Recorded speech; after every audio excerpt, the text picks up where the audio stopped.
mean, all you had to do was let the thing burn to the ground. Well, I didn't know that it could blow up in my face. Well, now you do.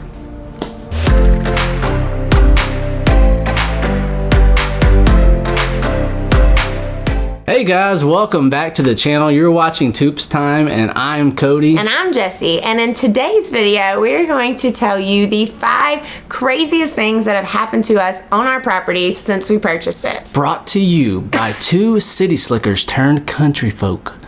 Where's that dumb? Okay. Country. As you guys can imagine, whenever someone moves from the city out into the country and they're learning the country lifestyle, there's a bunch of new things that they have to learn, new equipment that they have to learn just to survive out there. And this video is basically going to showcase all the dumb things we did while we were learning how to be country. And stay tuned, because in future videos, I'm sure we'll have more stupid things that we have continued to do. We've done lots of stupid things. Story time. Thing number 1 that we did that was really stupid, this one's on Jessie. She almost killed herself, for real, while I was offshore, and the fire department was involved in this one. You want to tell the story? Got it. Go for it. So Cody, like he said, he used to work offshore, and I really enjoyed mowing the grass. And we had just bought 45 acres, so there was absolutely nothing on our property, and I just loved to come out here and dream about the vision that we had for it. And one day at my other job, I was a chemist, and I had a terrible day. And I always like to take the stress off at the end of a very, very bad day. And this was one of the worst days of my chemistry career. And this is why, because this ended up happening. So I come up to the property and I am gonna mow. So I cannot think straight. I put my headphones on, which I know is like a safety hazard in itself, but I could really do it. Jam out and decompress after a long day. I hop on that mower and I put those headphones in and I start mowing like I always do. And I always did a really good job, I think. I did, yeah. She did do a really good job. And I'm mowing along. I do a few laps around the pond, and I remember like the smell.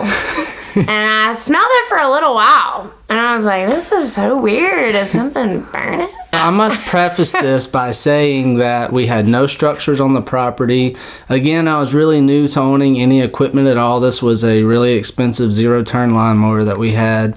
And being we were keeping it here under no covering, I would cover up the engine with a garbage bag. We both knew this. We would always get here, pull the garbage bag off, and start mowing grass. Continue. I happened to forget about that bag that day.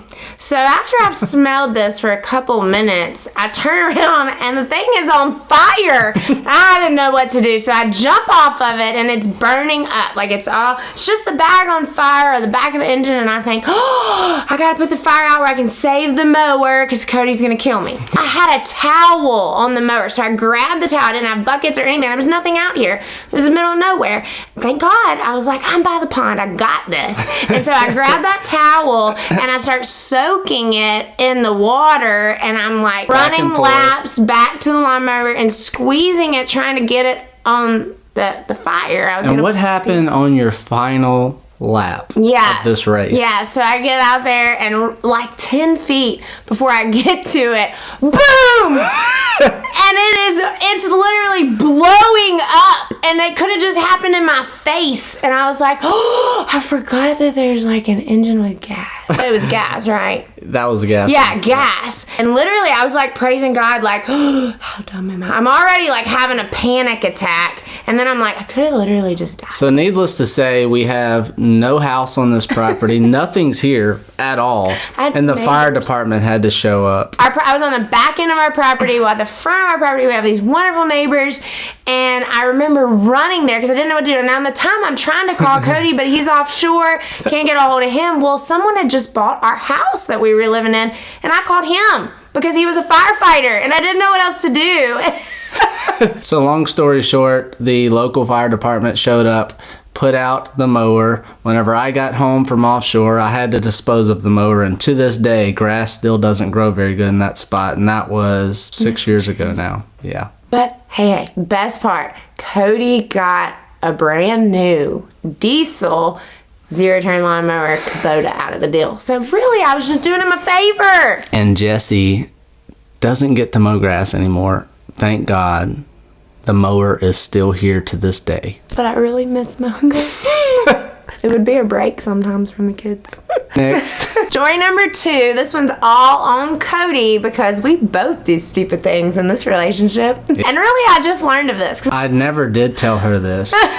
Because if I did, she would have never wanted me to do any type of bush hog work or any type of work on the tractor again. This was actually a few years after we bought the property, so I shouldn't have been this stupid, but I was. I'm actually bush hogging one of our fence lines because it'd been all summer. I hadn't done anything back there, and I was trying to clear it out so that I can do some weed killing up against the fence line. And I come across this cedar tree that had fallen across the path. Again, I haven't been out there all summer, so the cedar tree must have fallen around springtime, and it had no leaves on it. All it had was a bunch of pokey branches. If you've ever seen a cedar tree that has been on the ground for a long time, all of the weak stuff falls off of it, and the only thing really remaining are a bunch of really sharp, pointy, thorny looking branches sticking off of it. Me driving this tractor, I'm like, no problem. I'm going to use my front end loader and push this tree out of my way off the path so I can continue bush hogging. Something you've done a lot, Something right? I've done tons of times. Yeah. What I didn't do is pay close enough attention to the base of this tree. I didn't realize that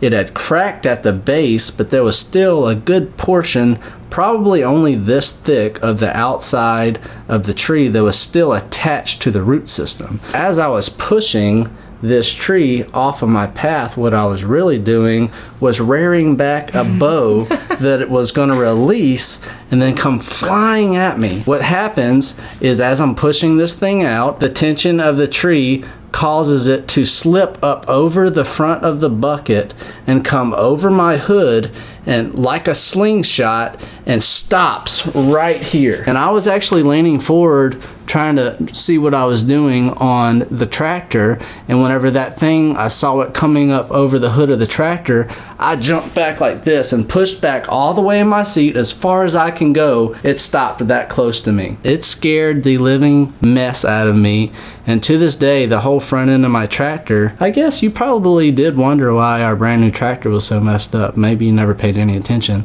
but I've got 2 busted headlights, I've got a big dent in the hood, and the crash bar on the front's messed up, but I almost lost my head. That was absolutely terrifying. Would have been a bad I learned day. a big lesson from that. Yeah. Never done it again. No one had to know about it. I kept it a secret all these years. But now you're telling the world. Yeah. She didn't know about it till a couple of weeks ago. Yep. Next. Story number 3 is actually not on the 2 of us, but it is something that happened while we were building our barn with some workers that were involved. Let's just say that before the venue ever opened, there was some romance happening here. Give them the details, babe. We're out here doing some work, preparing for our very first wedding, and I get a call from the contractor that hired some of the guys that were out here helping us build this venue. And he was acting like he didn't really know exactly what to say. He says, "Hey, how you doing today?" He was kind of beating around the bush, asking me if I had heard anything or seen anything. I'm like,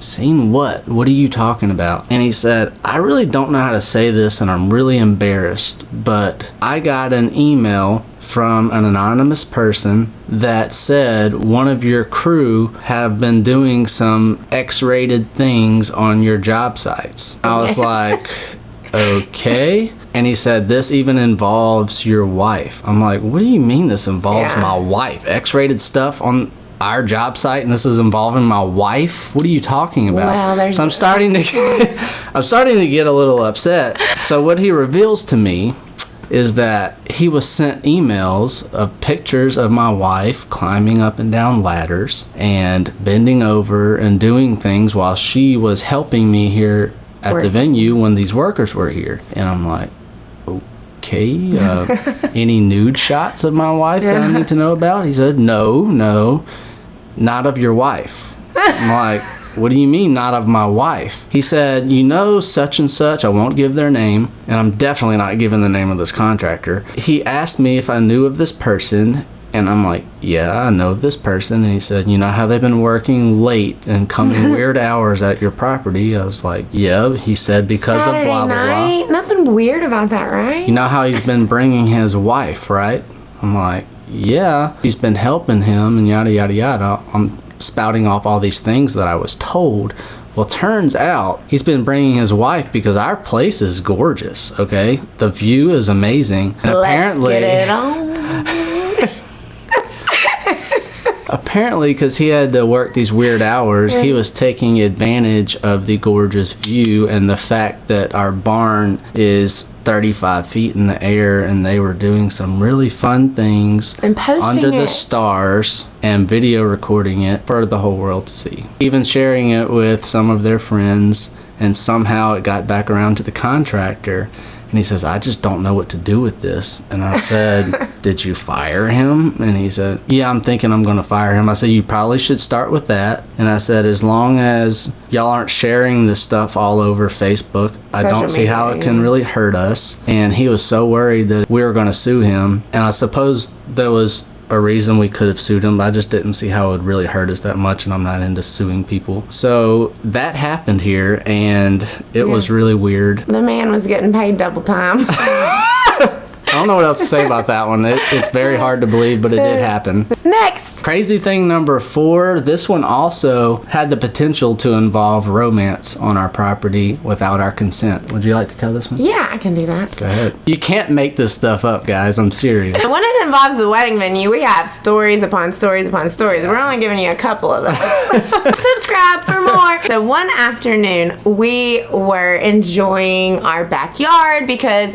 as we've let y'all know, our property, we live on it with the venue. It was like a Saturday afternoon, and we're grilling and we're enjoying the backyard, and I believe Asher was born. We had Asher, but we didn't have Callum at the time. God drives down our driveway, and he's on a motorcycle, and he has a woman on the back. And we think, like all the other nosy people, the reason we keep our gates locked, they're just coming to look, and then when they see the gates are locked, they turn around, just like everyone else. Well, this guy was way too upset to do that. He hops off his motorcycle with his lady, and he starts like banging the gate. Trying to figure out how he's going to open this locked gate. Yeah, he's like messing with the lock. I'm sitting there flipping burgers, and I'm like, just watching this, like, what is this guy doing? I know. This isn't his property. You know, it's not a state park. He did this for at least about 5 minutes, just doing whatever he could to try to get into the gate. But then, not only does he do that, he starts throwing a temper tantrum, like, just so... Kicked the gate a few times. Yeah, he was irate and mad. Hops back on his bike, and then slings rocks and takes off back down our long driveway. The next morning, we get up to go to church. What do we find at the end of our road? The mailbox on the same side of the road as our property. Our mailbox was completely destroyed. The thing is, it was not from a car driving down the road, because it was destroyed from the other side of the mailbox, which means you would have had to get out, go to the other side of the mailbox and cave it in, which means that this guy, because he couldn't get into our property, drove to the end of our driveway, pulled out something that he could use to cave in our mailbox, and completely destroyed our mailbox. All because he wanted access to our property. That happened, for real. We ruined his Saturday night plans with his lady. It's all about the romance, you guys. Crazy thing number 5. I was out working with the cows like I always do. I had just got done milking Autumn. I go around to the other side of the milk barn, and I am petting some of the other cows that are out there that are eating some grain. And I noticed there is something on the ground that I wanted to clean up, so I'm picking up this railroad tie and kind of moving it up against the building. So I get down on my knees to move this other railroad tie and push it up against the building, and next thing I know, I'm gonna need some assistance for this one. What? Can you get behind me? Get behind me. Watch this. Watch this. No, what are you doing? So this is me, you guys. Watch this. For real. This is how it happened. I'm bending over to pick something up off the ground, and here comes Olive. Come on, Olive. A cow, 1,000 pounds, puts her front legs over the top of my shoulders because she's ready to make love to me. Who blame her. Whenever this happened, what went into my head instantaneously was, what in the heck is going on? I'm about to die. But what I did instead was I screamed at her, because I know that whenever I scream at my cows, that's the only thing that makes them kind of jump back. I almost got squished by my cow. That is a newbie move for a cow owner. He learned his lesson. I learned to never bend over in front of a cow. I mean, he does look good. Take it as a compliment. Cross-species sex just really isn't my thing. That is it, you guys. Those are a few of the crazy things that have happened to us so far. This one was actually a lot of fun for us, so we might make even more of these. If you guys enjoyed these stories, please go ahead and hit that like button, subscribe to the channel. Comment with your crazy stories. Yeah, for real. Yeah. We would love to hear them. Let us know we're not the only stupid ones. Yeah. God bless you guys. We will see you on the next one. Bye.